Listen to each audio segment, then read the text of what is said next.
Lepo pozdravljeni, ljubitelji domače glasbe. Že gospod župan je povedal, da se zahvaljuje vsem, ki so na kakršen koli način pripomogli, da je danes do tega dogodka tudi prišlo.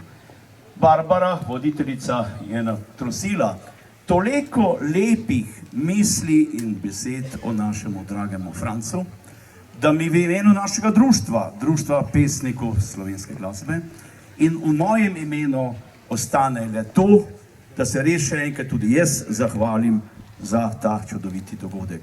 Seveda pa gre največja zahvala vašemu čudovitemu županu, gospodu Tinedu Kluglerju, ki je lanskega decembra najo s Hermino tako lepo sprejel na občini, se strinjal s predlogom, torej željo, da se temu legendarnemu Korovcu postavi spominska plošča. Vilko Avsenik je v dokumentarnem filmu o Francu Šegovcu tako lepo dejal: take viže, ko jih ustvarja Slavko Avsenik, moj brat, jih ne more ustvariti Franc Šegovc. Ali povedano drugače, takšne viže, kot jih ustvarja Vilko, Franc Šegovci ne more ustvarjati Slavko, zato so pa viže tako različne. In poglejte, tisti ljubitelji domače glasbe, ki poznate to glasbo že po nekaj taktih in verzih, veste, da je to Franc Šegovc, njegove skladbe in Štirje kovači, kar je še posebej pohvalno. Lansko leto v koncu avgusta je velik poznavalec narodno-zabavne glasbe, čudovit človek, Simon Golobič, ki je danes tukaj tudi z nami, tako lepo dejal: brata Avsenik sta ustvarila skupaj 1000 skladb. Franc in na ta način, da je Slavko največkrat ustvaril glasbo, Vilko, glasbeni genij, pa priredbo. Francu to ni bilo dano. Franc je moral ustvariti glasbo, priredbo in še najmanj 200 besedil. Tega danes v Sloveniji ni uspelo prav nikomor.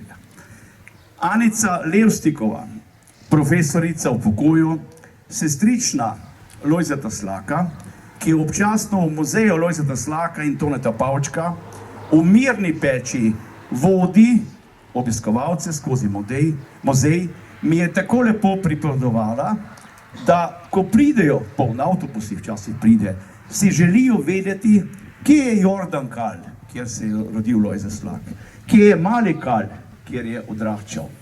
Meni je bilo dano skupaj z mojim velikim prijateljem, ki je danes prav tako tukaj, Borisom Kovačičem, pred 5 leti obiskati muzej Šegovčev v centru Slovenj Gradca.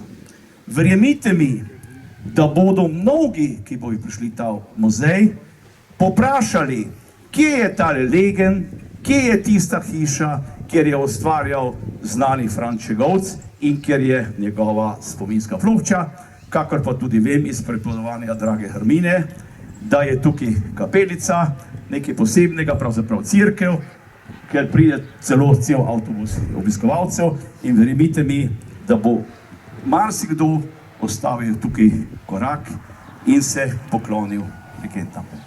Da ne bom predolg, zadnji teden sva se s Hermino slišala skoraj vsak dan. In ko jo, pa ne samo jaz, bil sem tudi na Radio Veseljak, ker smo o tem dogodku poročali, in tako lepo Nina Cestnik Pavlič, odlična voditeljica, pravi: Franci, vsak dan gledamo, kakšno bo vreme, ko se spreminja in podobno. Hermina mi je pa tako lepo dejala: Franci, nič se ne boj, moj Franc bo od gor skrbel, da bo tisti dan lepo vreme. Poglejte, kako je imela prav. Pa Jože Sedar, kitarist ansambla Štirje kovači, mi je še prej malo povedal čudovito zgodbo. Najmanj v 30 letih se je zgodilo dvakrat. So bili namenjeni, da grejo na svojo pot, pa so rekli: ja, pa ne bi šli, pa bo deževalo. Franc je pa tako lepo dejal: ne bo deževalo. Najverjetneje, to bo Joža potrdil, samo dvakrat se je zgodilo, da res ni deževalo, ko so Štirje kovači prišli, je nehalo deževati. Ne morem reči, da sem danes vesel.